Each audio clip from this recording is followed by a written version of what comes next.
à tous et toutes déjà. À ce webinaire qui a pour thématique l'apport du digital dans la lutte contre l'errance diagnostique. Donc, nous allons commencer. Je vous rappelle le programme de ce webinaire. D'abord, une introduction de nos charmants intervenants présents ce soir qui nous font l'honneur de venir nous présenter leurs initiatives digitales mises en place pour lutter contre l'errance diagnostique. Donc, pour CTRS, Lucie Albinet présentera le site Exploring Rare Cholestasis. Asa Kemiri, qui est la chef de projet de la filière G2M, présentera donc le projet d'observatoire de l'errance diagnostique déployé par la DGOS et adapté donc à la filière G2M.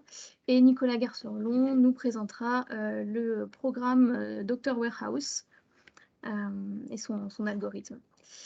Alors, pour démarrer, on va faire un petit point de contexte. Donc, je vais présenter.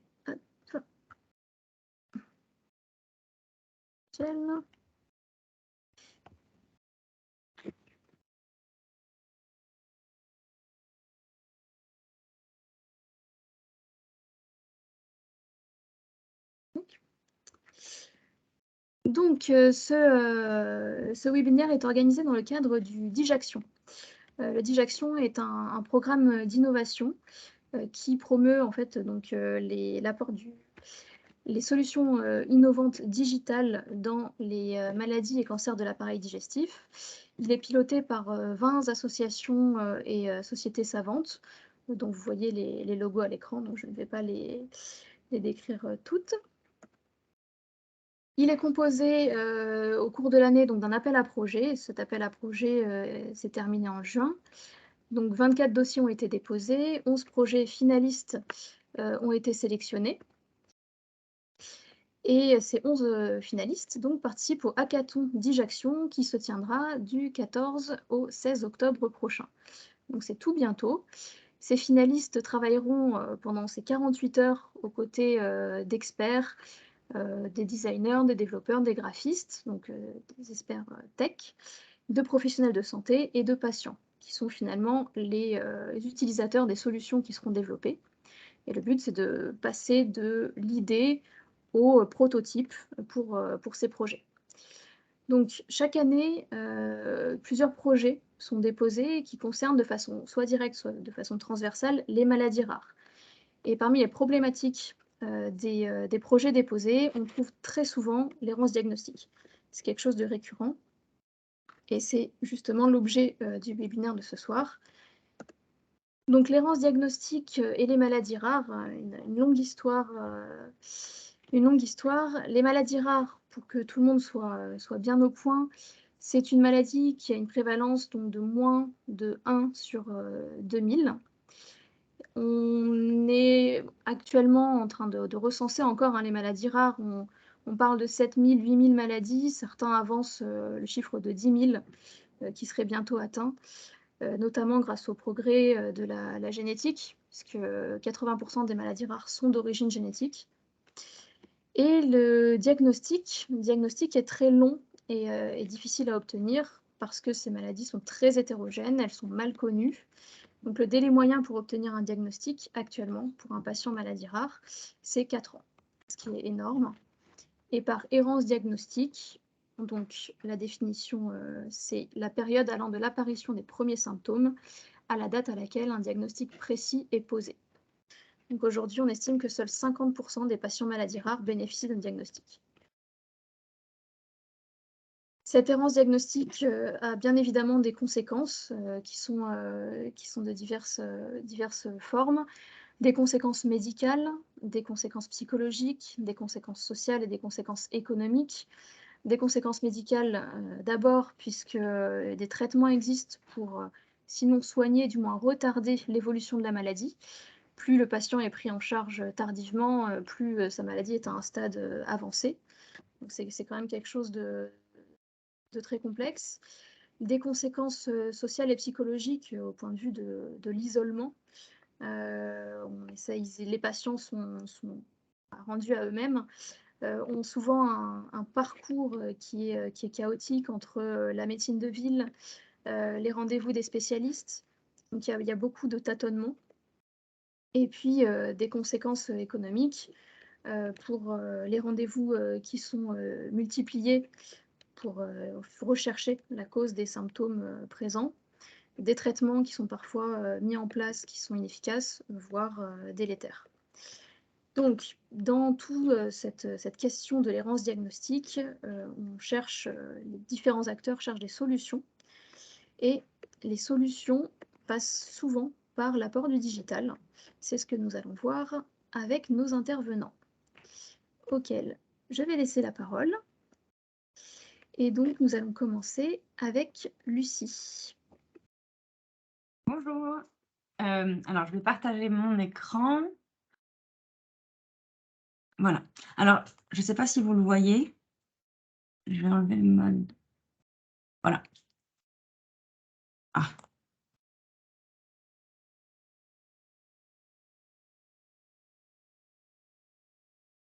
Je vais le mettre de l'autre côté, ce sera plus simple.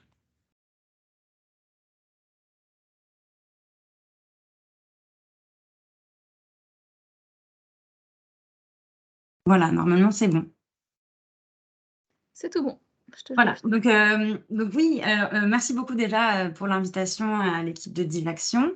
Donc je m'appelle Lucie Albinet, je suis docteure en pharmacie, j'ai d'ailleurs écrit ma thèse sur l'errance diagnostique dans les maladies rares et je suis responsable médicale pour les laboratoires CTRS. Donc je suis venue vous parler aujourd'hui d'un site internet qu'on a développé il y a 1 an et demi qui s'appelle Exploring Rare Cholestasis. Donc c'est un site internet qui est en libre accès, qui est en anglais puisqu'on travaille avec des pays du monde entier, donc voilà, c'est en anglais. Il est dédié aux professionnels de santé, donc il y a un langage qui est scientifique, et c'est sur l'environnement des déficits de synthèse en acide biliaire primaire. On va voir ce que c'est, ne vous inquiétez pas. Donc il y a des informations sur les cholestases, les ictères cholestatiques chez les patients pédiatriques, et donc sur ces déficits. Donc c'est un site internet qui est non promotionnel. On parle uniquement de maladies, de diagnostics, de physiopathologie, mais à aucun moment de prise en charge ou de traitement spécifique. Donc d'abord, qu'est-ce que c'est que ces déficits de synthèse des acides biliaires primaires? Donc c'est des maladies qui sont génétiques et qui menacent le pronostic vital des patients, puisqu'en l'absence de traitement, donc c'est des maladies chroniques du foie qui évoluent vers la cirrhose ou l'insuffisance hépatocellulaire, le plus souvent avant l'âge adulte.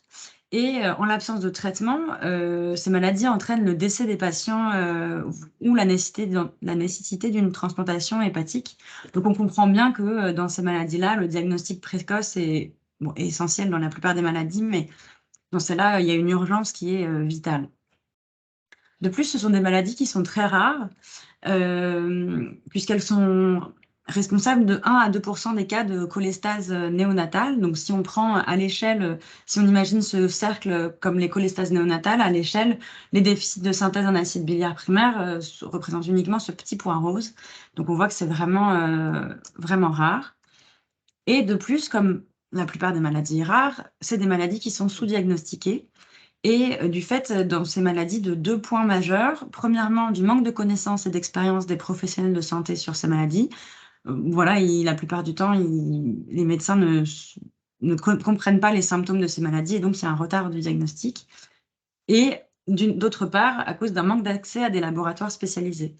Donc nous, chez CTRS, on travaille sur ces 2 points au quotidien pour faire en sorte de diagnostiquer un maximum de patients.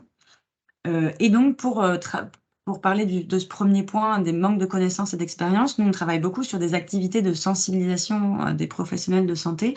Donc, ça passe par des documents, par l'organisation de webinars, de rencontres avec les professionnels de santé, etc. Donc, le but étant toujours d'augmenter le diagnostic de ces maladies. Et on avait à cœur d'avoir un outil qui regroupe beaucoup d'informations sur ces maladies, et qui puisse être diffusé de façon très large. Donc c'est pour ça qu'on a créé Exploring Rare Cholestasis. Donc je vais vous expliquer un peu comment on a réfléchi. Bon, déjà, on voulait de l'information sur le déficit de synthèse en acide biliaire primaire, mais comme vous l'aurez compris, c'est des maladies qui sont très rares. Et c'est difficile d'intéresser les médecins sur ces maladies parce que la plupart du temps, ils nous disent même en congrès, mais moi, je ne verrai jamais des patients comme ça, c'est beaucoup trop rare. Donc, on a décidé de partir d'un sujet un peu plus large qui sont les cholestases néonatales pour intéresser les médecins en donnant de la formation large sur les cholestases, avec des algorithmes diagnostiques sur les cholestases néonatales. On arrive à donc dans l'algorithme à un moment sur les déficits de synthèse et donc à donner de l'information aux médecins. Le but étant évidemment pas que les médecins deviennent des experts tous des déficits, puisque ça n'aurait pas de sens que tout le monde soit expert de cette maladie extrêmement rare, mais au moins de créer une alerte dans leur esprit en cas de cholestase pour qu'ils puissent reconnaître les signes majeurs, pour qu'ils se disent, bon, j'ai déjà entendu parler de cette maladie, soit j'adresse le patient à un centre expert, soit si le médecin a les capacités ou les connaissances, diagnostiquer lui-même le patient. Donc ça, c'était le premier point.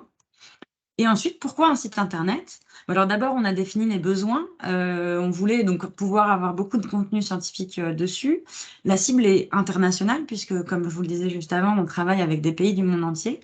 On voulait quelque chose qui soit accessible, enfin facile d'accès, et évidemment dans le respect de la compliance, sachant que comme on avait une cible internationale, d'avoir quelque chose qui est compliant avec tous les pays, c'était un peu compliqué. Et on voulait aussi quelque chose qui soit modifiable, adaptable en fonction des nouvelles publications, des nouvelles idées qu'on avait, etc. Donc ensuite, on a évalué les possibilités. Donc on a pensé à différents types d'outils. Et aussi, on a regardé si on pouvait collaborer avec des sociétés savantes internationales pour développer quelque chose.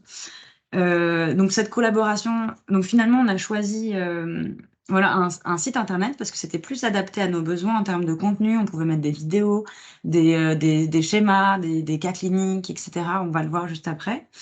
C'était aussi plus adapté au contenu, enfin à toute l'information qu'on voulait mettre, parce que on voulait quand même que ce soit quelque chose qui contienne beaucoup d'informations. Donc il fallait que ce soit non plus pas trop agressif en termes de contenu et qu'on puisse y avoir accès tranquillement. Et aussi en termes d'accessibilité, un site internet, on y a accès dans le monde entier facilement. Et on a choisi finalement que ce soit un outil uniquement CTRS et pas en collaboration avec une société savante, puisqu'on s'était rapproché de sociétés savantes internationales. Mais la plupart du temps, ça coûtait extrêmement cher et finalement, on n'avait pas beaucoup de possibilités d'avoir du contenu sur les déficits. En fait, on donnait de l'argent pour participer à leur programme d'éducation.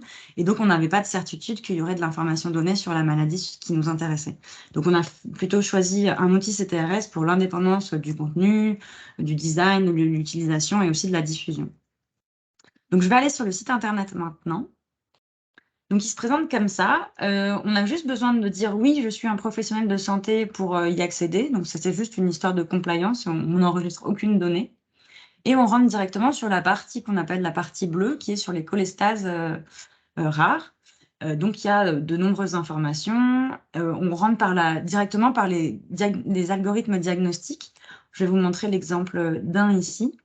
Donc, en fait, on a plusieurs tests qui sont faits et donc en fonction des résultats des tests qu'on fait aux patients, on se retrouve avec une ou plusieurs maladies possibles. Donc par exemple, si on clique ici sur celle-là, on a une petite phrase générale, puis si on clique sur plus d'informations, on a un petit résumé un peu plus complet sur la maladie en question.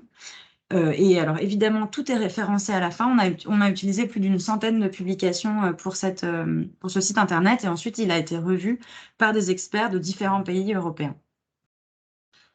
Donc ça, c'était pour cette partie. Donc, vous allez voir sur ce site internet, on l'a voulu donc voilà, avec du contenu adaptable.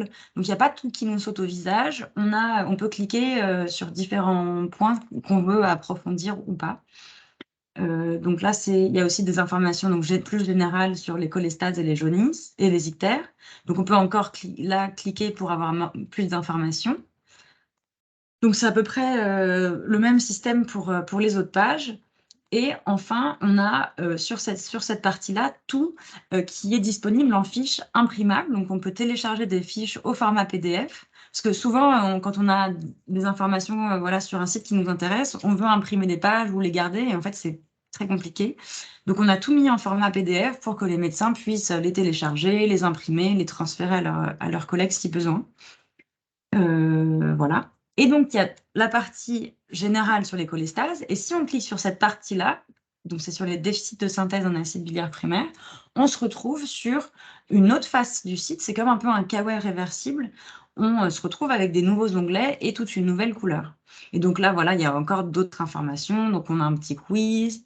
De la même façon, on a des informations générales avec des pop-up où on peut cliquer pour avoir plus d'informations.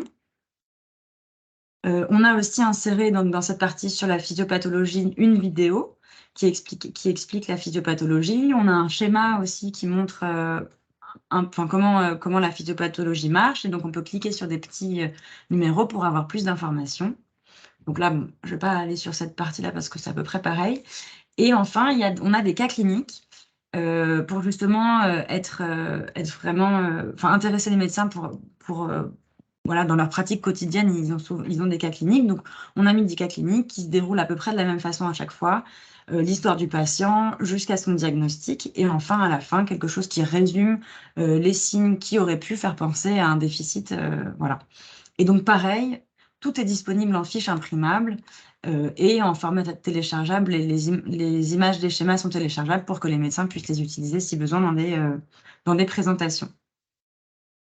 Donc, si je conclus, c'est un site qui a été conçu pour et avec des professionnels de santé. On a beaucoup discuté avec les professionnels de santé pour le développer, à chaque fois en s'adaptant au maximum à leurs besoins. Donc, il y a de l'information générale, mais aussi spécifique sur une maladie hépatique plus rare. Le contenu est adaptable, puisqu'il y a des pop-up, mais aussi adaptable dans le sens où nous, on peut modifier le contenu au fur et à mesure. Donc, évidemment, il y a que tout est issu de publications scientifiques. Il y a des éléments théoriques, mais aussi des éléments pratiques, comme les algorithmes diagnostiques ou les cas cliniques. Et enfin, c'est un outil qui est multifonctionnel, puisque oui, il est digital, c'est un site internet.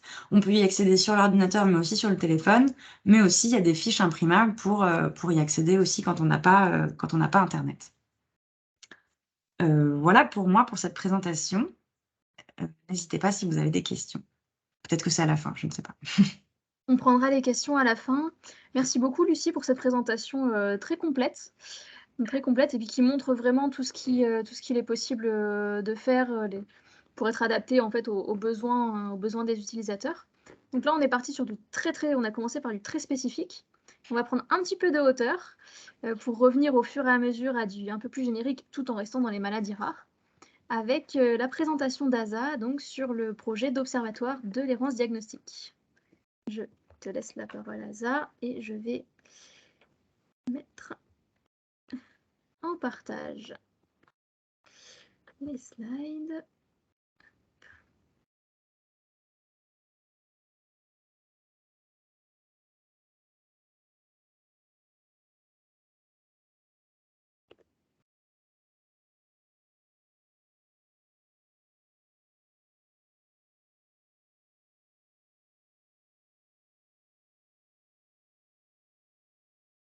Bonjour à tous et merci pour l'invitation. Donc, je suis Asa Kemiri, je suis chef de projet en fait de la filière G2M, filière de maladies héréditaires du métabolisme. Donc là, je vais vous présenter un petit peu la banque de données nationale de données maladies rares. Donc, c'est un projet prioritaire du plan national maladies rares financé par le ministère de la Santé. Et c'est une base de données nationale qui permet une collection homogène de données sur la base avec une collecte de datasets minimales, de documenter les prises en charge et l'état du patient atteint, mieux évaluer aussi, en fait, elle permet de mieux évaluer l'effet du plan maladie rare. D'accord, slide suivante, s'il te plaît. Je pense que tu as le contrôle, Asa, il me semble que j'ai réussi à te le donner. Ah, merci, et c'est parfait. Je vais voir. Non, pas du tout. J'arrive pas à contrôler. D'accord. Donc, au niveau de la BNDMR, il y a aussi en fait une information collective du patient et cela en fait dans le cadre du recueil de données du dataset minimal et une information plus individuelle. Et ça, c'est pour en fait pouvoir après par la suite utiliser les données BNDMR afin de recherche clinique ou recherche fondamentale. Slide suivante, s'il te plaît. Là, on va parler un petit peu plus de l'observatoire et de l'errance diagnostique. Donc, slide suivante. Et là, en fait, pour cela, on va essayer de partir de l'objectif du plan maladie rare numéro 3. Et c'est vraiment obtenir pour les malades un diagnostic dans l'année et au maximum un an après la première consultation médicale spécialisée. Les seuls malades sans diagnostic précis au plus tard un an après la première consultation d'un spécialiste se limite à ceux pour lesquels l'état de l'art scientifique et technique ne permet pas d'aboutir à un diagnostic précis. Et là, on est en impasse diagnostique. Donc, pour revenir, Aurélie déjà elle a défini l'errance diagnostique, qui est en fait la période allant de l'apparition des premiers signes à la date à laquelle en fait on a un diagnostic précis est posé. L'impasse diagnostique, c'est vraiment, elle résulte, elle, alors de l'échec du diagnostic et de la cause précise de la maladie après avoir fait l'ensemble des investigations possibles. Slide suivante.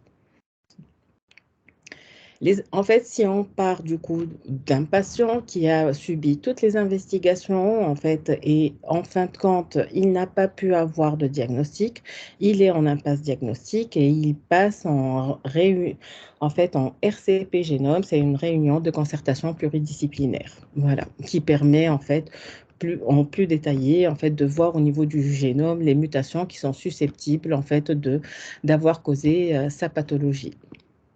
Slide suivante, s'il te plaît. Donc, l'observatoire, là, du coup, en fait, l'observatoire, il nous permet concrètement d'identifier et de répertorier les patients sans diagnostic dans un registre national interopérable, et cela en s'appuyant sur les données de la BNDMR. Pour cela, en fait, et pour permettre ce recueil, il faudrait assurer une cohérence des pratiques et la prise en compte des innovations diagnostiques dans la prise en charge des patients, produire des tableaux de bord annuels rendant compte de l'évolution de l'errance et de l'impasse au niveau en fait de la banque de BNDMR plutôt, interagir avec les instances de PFMG, donc c'est le plan France Médecine Génomique qui permet en fait le séquençage génomique et ces RCP génomes de les transformer en analyse génomique de la totalité du génome, favoriser la réalisation de travaux de recherche associés chaque fois que c'est possible à des biobanques. Slide suivante, s'il te plaît. Mise en place de l'action au niveau de la filière, slide suivante. Donc, ça s'est fait en fait par le déploiement d'un réseau d'ARC au niveau national. Ce réseau, il a été formé avec des réunions effectivement de suivi et d'orientation en fait de ce codage au niveau de la BNDMR.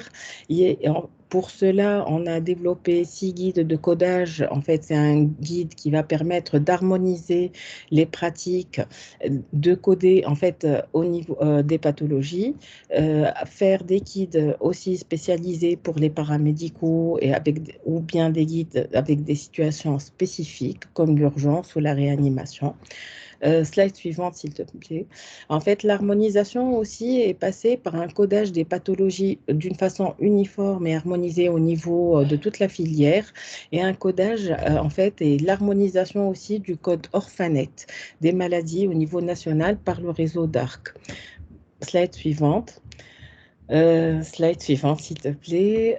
Et là, en fait, aussi, ça nous a permis, cet observatoire, de débuter d'un pourcentage de 41% qui était recensé au niveau de la première labellisation, pour atteindre l'exhaustivité.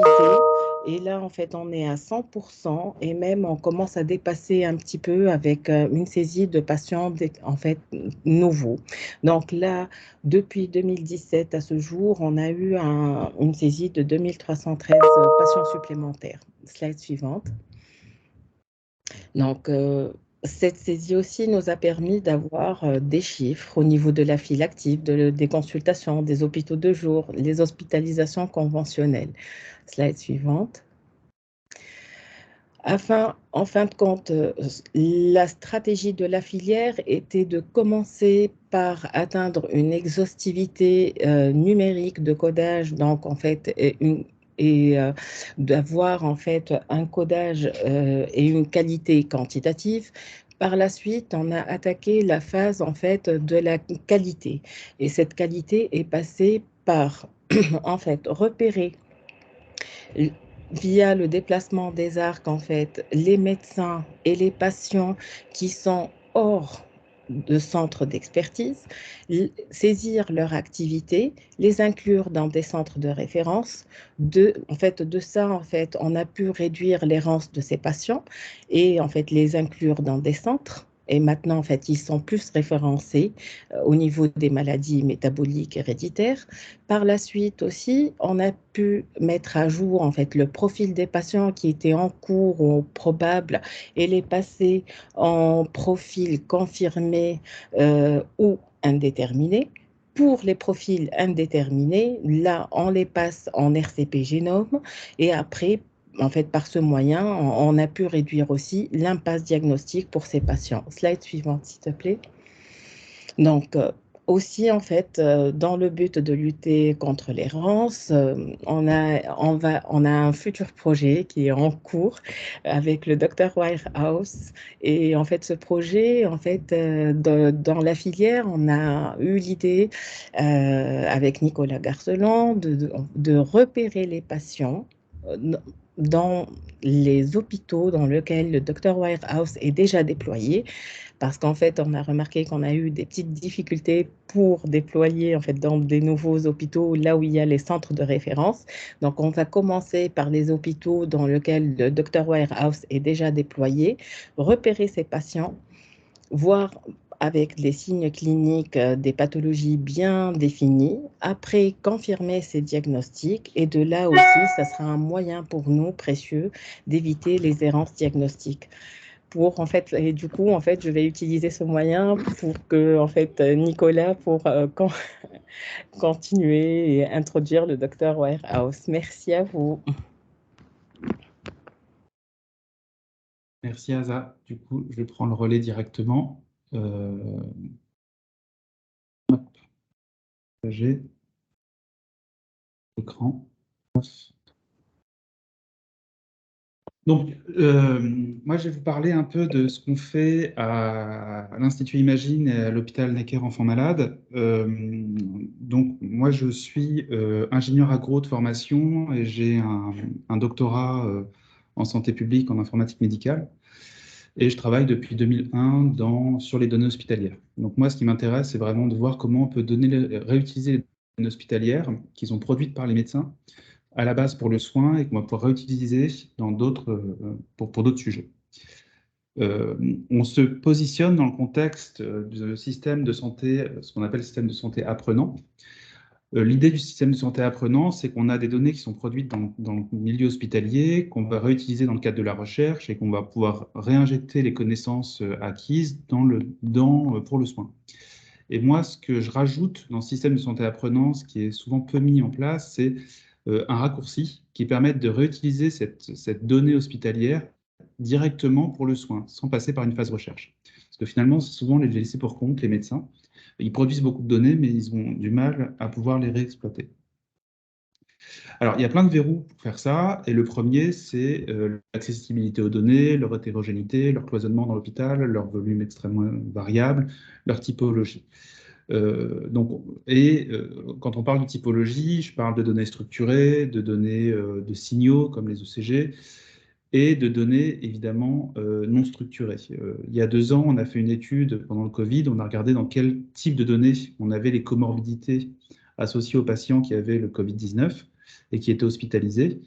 Et on voyait que dans 81% des cas, les comorbidités n'étaient pas dans des données structurées, elles étaient que dans le texte libre. Et on voit que anosmie et agueusie ne sont jamais des données structurées, mais sont tout le temps dans des données texte libre. Donc on voit bien qu'il faut favoriser ces données-là quand on veut travailler sur les données hospitalières. Et donc c'est comme ça qu'on a conçu Dr Wirehouse pour répondre à toutes ces problématiques de réutilisation des données et pour répondre à 3 cas d'usage. Le premier, c'est vraiment essayer de juste avoir un moteur de recherche qui fonctionne, type Google, un peu plus spécifique en lien aux données de santé, parce qu'on ne cherche pas les documents, on cherche des patients qui sont eux-mêmes constitués de documents et de comptes rendus. Donc il y a vraiment cette idée d'avoir un moteur de recherche efficace. Il y a l'idée de pouvoir faire des extractions automatiques sur les données. Et dernière étape, c'est d'avoir cette idée de réduire l'errance diagnostique à partir de toutes ces informations avec des algorithmes de similarité. Donc aujourd'hui, on a installé cet entrepôt de données dans plusieurs hôpitaux, mais notamment à Necker, avec plus de 900 000 dossiers patients, plus de 9 millions de comptes rendus qui proviennent de 30 sources de données différentes dans l'hôpital. C'est vraiment des données de l'hôpital, des données de type compte rendu d'hospice, de consulte, imagerie, etc. Et évidemment, on a les données structurées quand elles existent, type biologie, SIMLIS. Si je reprends les 3 cas d'usage, je vais zoomer sur chacun des cas d'usage. Donc le premier, c'était le moteur de recherche, comment identifier des patients pour répondre à des études cliniques, mais qui pourrait aussi répondre parfois à des problèmes d'errance diagnostique. Alors, on a un moteur de recherche multimodal qui va permettre de rechercher aussi bien sur le texte libre, les données structurées, mais aussi les mouvements des patients. On va chercher des mouvements qui ont été hospitalisés tant de jours dans tel endroit, qui sont venus plusieurs fois aux urgences, qui sont allés en orthopédie. Par exemple, si on veut détecter des patients qui ont une ostéogenèse imparfaite, on pourrait imaginer des parcours particuliers de ces patients-là. Et ça va permettre d'accélérer le recrutement des patients, tester des hypothèses, créer des cohortes, mais aussi retrouver des patients qui seraient éligibles pour un diagnostic génétique. Typiquement, on va se rendre compte que telle association phénotypique correspond à un nouveau gène qu'on vient de découvrir. On va pouvoir utiliser le moteur de recherche pour retrouver depuis 20 ans combien de patients avaient cette association phénotypique qui n'avait pas été identifiée parce que le gène n'était pas connu, et on va pouvoir les repêcher. Aujourd'hui, donc, ce moteur de recherche a permis de publier à Necker plus de 60 publications. Alors, je les ai retrouvées en cherchant dans Scholar Google, mais je pense qu'il y en a plein qui ne citent pas Dr. Warhouse comme source pour publier.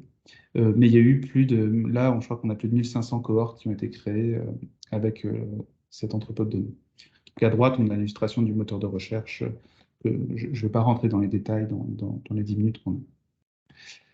Le deuxième cas d'usage, c'était toute la partie fouille et extraction de données. Donc, ce qu'on appelle le phénotypage haut débit, par exemple. Donc, on a développé des méthodes d'intelligence artificielle pour extraire automatiquement des informations, pour mieux typer les données textuelles. Donc, notamment sur la gestion des négations. Le patient n'a pas de maladie de Wilson ou n'a pas d'insuffisance hépatique. Pour gérer les antécédents familiaux, si c'est le cousin qui a une maladie particulière, gérer les hypothèses, et pour aussi extraire automatiquement des informations, des phénotypes et des diagnostics depuis les comptes rendus. Donc restructurer l'information de manière automatique. Et donc on a fait tourner ces algorithmes de traitement automatique du langage sur l'intégralité des comptes rendus de l'entrepôt, et ce qui nous a permis d'avoir une restructuration des données de manière automatisée, ce qui va nous permettre ensuite de rendre ces données computationnelles et de pouvoir faire tourner des algorithmes sur ces données-là. Et un des cas d'usage déjà de base, c'est je vais rechercher tous les patients qui ont une mutation sur le gène ATP7B, par exemple, et il va automatiquement me donner la fréquence des termes médicaux contenus dans leur compte rendu. Donc le cytoïde hépatique avec le nombre, etc. Alors, je vois que j'ai une coquille dans ma diapo, je n'en tenais pas compte. Donc ça se présente comme ça. Donc on a intégré ces algorithmes d'extraction automatique d'informations dans Dr. Warehouse, et on a, si on fait la recherche sur ATP7B, alors on peut rechercher absolument n'importe quoi. On peut chercher des médicaments, des combinaisons, des booléens, des OR, des IND, des critères d'exclusion. Je ne rentre pas dans le détail, mais sachez que voilà, c'est un moteur de recherche extrêmement complet. Et on va pouvoir avoir automatiquement sur la quinzaine de patients qu'il a retrouvés, sur la centaine de comptes rendus, avoir tous les phénotypes extraits automatiquement. Donc on peut le faire sur des cohortes beaucoup plus grosses, évidemment. Là, on est sur un contexte de maladie assez rare. On a pu extraire plus de 40 millions de termes médicaux depuis les comptes rendus. Ça a permis de générer des hypothèses. On a publié un travail sur la découverte de signes précoces, parce qu'on affiche l'âge médian de première évocation des signes dans les comptes rendus. Alors, ce n'est pas l'âge d'apparition, mais c'est vraiment la première fois qu'ils sont évoqués dans les comptes rendus. Et donc, voilà, on a plein de cas d'usage derrière, et ça permet aussi d'avoir une représentation synthétique du dossier du patient, chose qu'on va pouvoir ensuite, j'ai perdu, qu'on va pouvoir utiliser pour faire de la similarité. Alors, c'est mon dernier cas d'usage, c'est comment on peut réduire l'errance diagnostique à partir de ces différentes étapes. Ça va être par exemple avec l'utilisation du Patients Like Mine. Donc j'ai un patient diagnostiqué avec un phénotype complexe. Première approche, c'est utiliser le moteur de recherche, mais des fois, l'approche avec que des et exclusifs ne rendra rien parce qu'on ne va pas savoir quel phénotype retrouver. Et donc, on va préférer travailler avec une proximité phénotypique.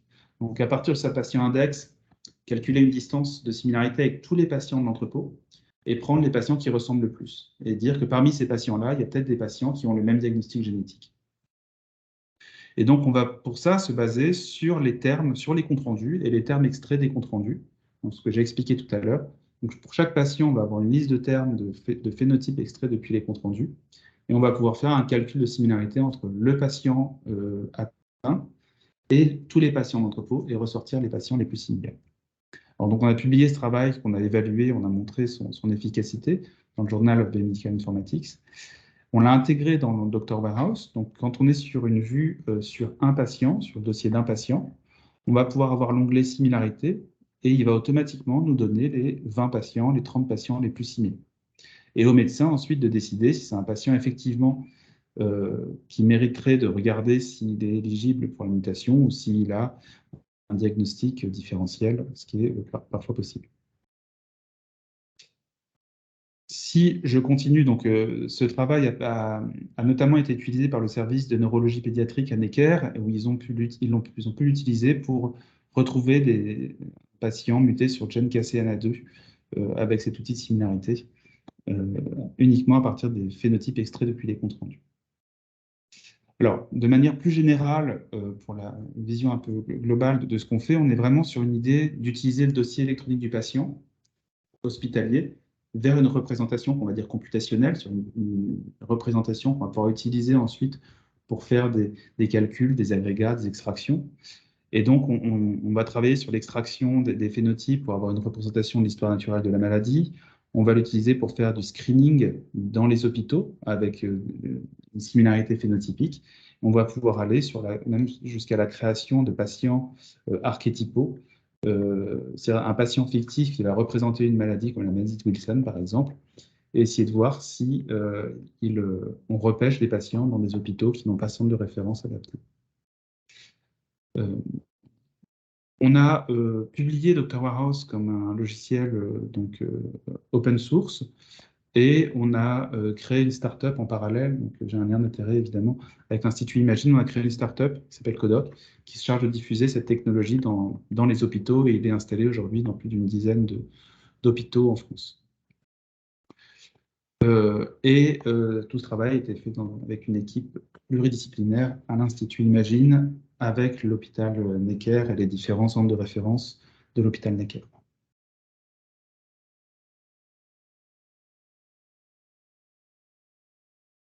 Merci beaucoup Nicolas et Asa pour ces présentations. Je trouve ça très intéressant de vous entendre tous les trois parce que finalement on voit que le digital est utilisé sous différentes formes, hein. On voit des outils, on voit de la communication, on voit de l'intelligence artificielle, on voit de la collecte de données. Je pense que ça va inspirer pas mal de nos porteurs de projets qui soit ont des problématiques similaires, soit même peut-être des futurs porteurs de projets qui vont vouloir monter des projets de toutes pièces sur la base de vos retours. Alors moi, ce que je trouve intéressant au niveau plutôt discussion, après ces présentations magistrales, c'est de savoir quel retour vous pouvez faire sur le déploiement de vos projets respectifs. Qu'est-ce qui vous semblerait intéressant pour un porteur de projet? À quoi est-ce qu'il faut faire attention? On peut peut-être commencer avec Lucie, par exemple. Oui. Alors merci pour cette question, Aurélie. Nous, bon, évidemment, on a travaillé énormément sur la compliance, etc. Donc, il y a plein de points à prendre en compte, mais je pense que mon conseil majeur, ce serait vraiment de discuter un maximum avec les personnes qui vont utiliser l'outil ou qui sont la cible finalement de l'outil. Quels sont leurs besoins pour essayer de répondre au maximum à ces besoins-là. Par exemple, nous, on avait plein d'idées au début et finalement, on en a discuté avec 2 médecins experts français. Donc, on a un peu adapté le projet. Ensuite, là, on a sorti cette version-là il y a 1 an et demi. Et là, on est en discussion avec les médecins après 1 an et demi d'utilisation pour voir est-ce qu'il y a des choses qui manquent, comment ils l'utilisent, pour toujours se rapprocher un maximum de leurs besoins et pour qu'ils soient utilisés un maximum. Oui, il y a eu un gros travail en fait avec les utilisateurs, donc enfin, les utilisateurs finaux qui sont les médecins. Mm. C'est vrai qu'on n'a pas forcément le profil de l'utilisateur auquel on s'adresse. Donc c'est une chose très importante et Je pense qu'il faut bien s'entourer, voilà. oui, et aux porteurs de projets de bien pendant le hackathon, de bien aller vers leurs cibles pour vérifier que leurs idées sont et surtout la mise en forme de leurs idées sont en adéquation avec, avec ces utilisateurs. Merci Lucie. Asa, un conseil, un retour d'expérience, une bonne pratique?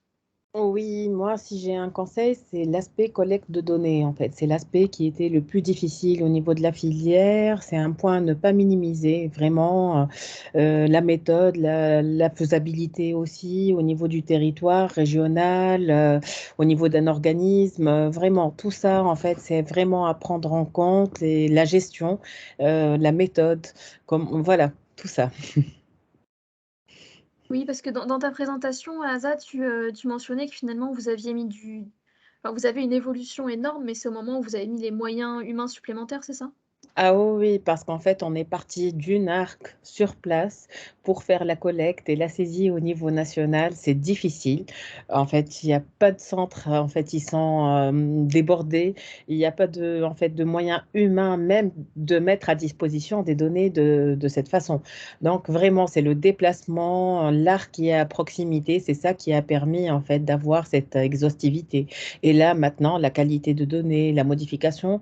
Et maintenant aussi, en fait, il y a les centres qui commencent à s'habituer à avoir un arc en proximité et en fait à leur service. Mm. Merci Asa, c'est vrai qu'on a dans les projets là, de Dijaction 2022, on a finalement aussi des projets qui prennent en compte de la collecte de données. Donc c'est intéressant d'avoir ce retour et de se dire que quand on doit collecter les données à la main, bah, il faut des mains, beaucoup de mains, parce que les médecins sont souvent surchargés. Et puis Nicolas, donc, qui a utilisé finalement un autre biais pour de la collecte de données qui ne soit pas avec des petites mains, mais avec de l'intelligence artificielle.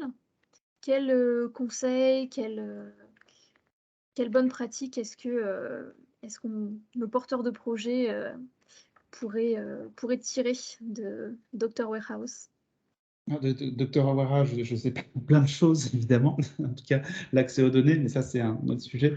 Je crois qu'une des questions sur lesquelles il faut vraiment se pencher dès le début, c'est est-ce que ce qui va être développé sera considéré comme un dispositif médical ou pas? Parce que ça peut vraiment avoir un impact hyper important sur la construction de l'outil et sur toute la suite du projet. C'est un investissement qui n'est pas le même en termes de coûts et voilà, de niveau réglementaire, ça a beaucoup d'impact. Donc ça, c'est vraiment important. Savoir voilà, dans quel cas de figure on se positionne. Et puis après, bon, tous les réglementaires de base, de toute façon, ça, c'est des choses évidemment à prendre en compte dès le début. Si vous avez la possibilité de faire signer un consentement au patient dès le début, faites-le. C'est plus simple. Donc souvent, prospectif, si on est sur les données rétrospectives, c'est plus compliqué. Mais tout ce qui est portail de transparence, enfin vraiment prendre un peu, se faire accompagner sur tous ces aspects réglementaires et éthiques. Il y a les deux à chaque fois à prendre en compte. D'accord, oui, c'est vrai qu'en France, enfin dans tous les pays, mais en France, il y a beaucoup d'organismes. Bon, il y a la CNIL, il y a les CPP. Au niveau réglementaire, d'ailleurs, pour Dr Warehouse, en quelques mots, ça s'est passé. Donc, il y a eu un circuit, j'imagine, à faire. En fait, les entrepôts de données, ça a été, il n'y avait pas vraiment de cadre légal pendant longtemps, ou en tout cas, c'était un cas particulier. Et là, maintenant, la CNIL s'est penchée sur la question. Ils ont sorti un référentiel qui permet vraiment de cadrer complètement cet usage, mais qui est vraiment dans un usage recherche pur. Il n'y a pas du tout l'usage, finalement, autour du soin et autour de la réutilisation des données dans le cadre du soin. Donc même dans ce contexte-là, on est un peu dans un vide aussi réglementaire. Donc c'est des choses qui vont bouger encore et sur lesquelles on doit discuter avec eux pour avancer. Et, voilà, c'est assez compliqué. quand même comme sujet. Un environnement complexe. Je rappelle que d'ailleurs, pour les porteurs de projets qui nous écoutent, que pour le Dijaction 2022, donc il y aura le Health Data Hub qui sera présent pendant le week-end de hackathon et qui pourra faire profiter les porteurs de leur expérience. Donc entrepôt de données, réglementaires, comment structurer également les données. Très bien. Eh bien, est-ce qu'il y a des questions par hasard dans ceux qui assistent à ce webinaire? On avait dit qu'on gardait les questions pour la fin. Après, bien évidemment, s'il y avait des questions par la suite ou lors de la rediffusion de ce webinaire, je me permettrai, si vous êtes tous les trois d'accord, de vous mettre en contact avec ceux qui pourraient avoir des besoins de précision supplémentaires sur vos projets ou qui souhaiteraient être mis en relation. Avec plaisir, ouais. Très bien. Eh bien, je vois, alors je vais adresser, je vois un Romain Lopez qui est connecté. Est-ce qu'il y a des questions par hasard du côté de Romain? Bonjour à tous. Bonjour. Non, pas de questions. C'était 3 présentations super intéressantes. Mais voilà, en fait, tout était très clair.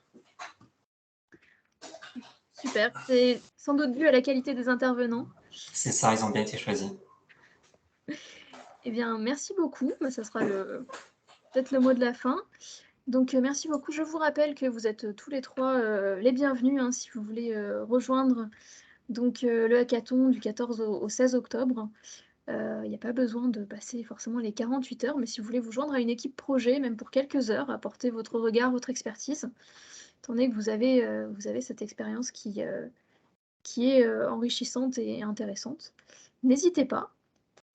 Et puis sinon, ça sera au plaisir de vous recroiser dans d'autres circonstances. Merci beaucoup. Merci beaucoup, Aurélie. Merci à vous. Au revoir. Au revoir. Bonne soirée à tous.